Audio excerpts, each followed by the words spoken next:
मुझे याद आता है एक किस्सा मैंने पढ़ा था नैनीताल के एक मुशायरे का।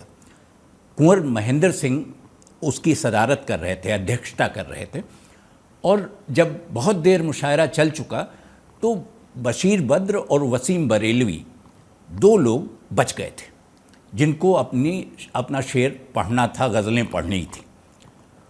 तो कुंवर साहब ने कहा कि देखिए, मेरे सामने एक मुश्किल पेश आ रही है कि ये दो जो बच गए हैं ये मेरी दो आँखें हैं। अब मैं इनमें से किसको बुलाऊं, किसको ना बुलाऊं, किसको पहले बुलाऊं, मेरे लिए बड़ी दुविधा की बात है, मैं समझ नहीं पा रहा हूं। तो बशीर बद्र उठ के खड़े हुए। ये उनकी हाजिर जवाबी का एक नमूना है। बशीर बद्र उठकर खड़े हुए, माइक पर आए और माइक से उन्होंने कहा, कुंवर साहब अब आपकी एक आंख गई, मतलब मैं तो आ ही गया। तो बशीर बद्र ने शेर पढ़ा और इसका इंतज़ार नहीं किया कि वो अपनी ओर से कुछ कहें इसके बारे में।